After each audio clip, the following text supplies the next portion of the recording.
Welcome back to the greatest Tanya shiur of all time, besides from many other Tanya shiurim. And today we're going to continue off the last little teeny bit of Perek Beis Tanya. And when I say the end, I mean after the end, because we already finished Perek Beis. And next year, we're going to begin Perek Gimel. But first, I want to just dwell on the topic of Perek Beis a little bit. Now, we talked about the Levush, otherwise known as the Nefesh HaSichlis, the intellectual soul. If you learn Rambam in Hilchos Deis, and you learn his whole Sefer Maddo, where he goes through the psychology of this person and the soul, he speaks about the Nefesh HaSichlis all the time. He's all into the Nefesh HaSichlis, the intelligent soul that a man has. In Tanya, it doesn't even get mentioned by name. It's mentioned that there's Levush, the end of Perek Beis. The whole Tanya is about the fight between the Nefesh HaLekis and Nefesh Bahamas. Nefesh HaLekis, like it says, V'ruach Elikim, Oila L'mayla, the spirit of man is rising upwards. V'ruach Behema, and the animal spirit, Yeredes Lamata, descending downwards. And there's this constant fight. It's like a seesaw. We're going to find all about it throughout the whole Tanya, especially Perek Tes. But the in-between, the decider, really, the you, who are you? You are all of it. Consciously, it would be the Levush, the Nefesh HaSichlis, the intellectual soul. The intellectual soul is basically your body, the physical part of you, spiritually. Isn't that funny? Your body, a dead person is just, a body can be dead. It's a place, it's a kli. The brain has all the hardware needed to run a human. The Nefesh HaSichlis is the human within that. The deeper part of a person, that's going to be Nefesh Bahamas and Nefesh HaLekis. So, we were talking about the Levush is able to be made by the parents, that when a child's conceived, based on if the parents act in a holy way or not, is a level of the Levush, and that's very, very important, because that's what connects the body to soul. And if someone has a very lowly Levush, even if they have a very holy soul, then it won't be able to affect their body very well. And their mitzvahs, their connection to Hashem, will be very difficult.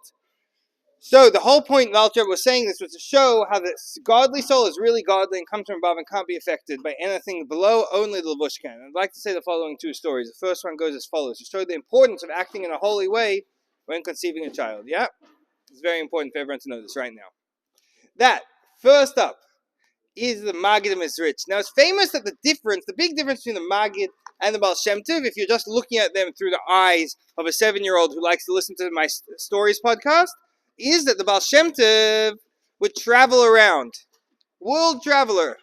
Traveling all around Europe on various missions. The Maggid stayed in one place. The Maggid stayed in Mezritch, and he sent his students as shluchim all around. By the way, it's very interesting to notice the Frierdiker Rebbe traveled a lot. The first time he came to America, he was on a massive trip, visiting all different holy places in Eretz Yisrael and visiting every major Jewish community in America. When he was younger, he traveled much more than that. He was always on the trains throughout Russia and Europe and going through Germany and Poland. When he came to America, nearer to the end of his life, the Frierdiker was in a wheelchair, and it was very difficult for him to go around. But he traveled a huge amount in his life. The Rebbe was very different. The Rebbe, although he traveled a lot before he was Rebbe, once the Rebbe became Rebbe, he never left New York. The only exception was to go to Gan Yisrael. And even in New York, besides for going to the Oyel, the Rebbe almost never left Brooklyn. He was really, really one place. So it's a little bit, but the Rebbe did something no one's ever done in history. The scale of his sending shluchim and affecting Jews all over the world is like no other. So maybe this Baal Shem Tov Maggid dynamic is very similar to the Frierdiker and the Rebbe.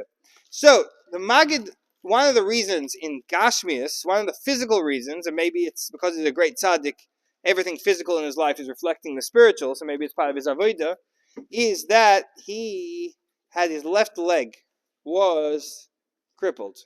He couldn't walk properly in his left leg. Now, interestingly, you'll see in Chassidus that it was actually a spiritual thing. There's Maimarim that speak about how his left leg was crippled because the left is severity, the right is kindness, and he was kind of crippling severity in the world. He was getting rid of the harsh decrees in the world by embodying that, crippling the left side. But either way, he couldn't walk properly. He was on crutches. When he would come into the base medrash, the Talmidim would hear the tap, tap, tap of his crutches, and then they'd run outside and carry him in. But there was some exceptions to this, and one of them is as follows. That the Maggid told his Talmidim to get in a very Baal Shem Tov-like way, get into the wagon, we're traveling. Him and his students get into the wagon and travel. And you understand that students of the Maggid Each one of them were unbelievable tzaddikim. They all became rebbes in their own right. So they're traveling in the wagon, and after quite a while, they see a deserted inn on the side of the road. The barn is empty of horses. There's not a sign of activity all around. The place is dead empty. So the Maggid says, pull over the wagon. They pull up. The Maggid turns around to Mendel Horodoker, who's also known as Mendel Vitebsker, and tells him, go into the inn and see if there's space for us to come inside. So Mendel walks to the door, opens the door, peeks inside, comes back to the Maggid. The inn is so packed full of Goyish peasants, there isn't even room for me to walk in. The Maggid turns around to the Alter Rebbe and says, go into the inn and check if there's room for us to walk inside. The Alter Rebbe walks, opens the door, looks inside, says, so packed full of peasants, there's no room to walk in. It's very strange. The place is packed full, like sardines, yet there's not a horse, not a wagon, no footprints outside. Very strange indeed. The Maggid then goes himself, with the Chassidim trailing after him. He opens the door. The peasants all turn around to look at this rabbi. He walks right in, and they clear a path. They're all staring him down. And the Maggid's Talmidim, with faith in their master, follow after him. They're walking in this path created by the separation of the squeeze of bodies of these coarse peasants. And the Maggid says, we're going to daven mincha. All him and all his holy Talmidim begin to daven. The goyim, these peasants standing around, begin to do everything they can to disturb them from davening. They start shouting, they start yelling, they start jumping up and down, start making many different original Russian peasant gestures towards them. And the Maggid and his Talmidim refuse to be distracted. They keep davening to Hashem. After a while, in the middle of the davening, all of a sudden, the noise, the gestures, the disturbances completely stop. As a matter of fact, all the peasants leave together at the same time, without any doors or windows opening. They just were gone.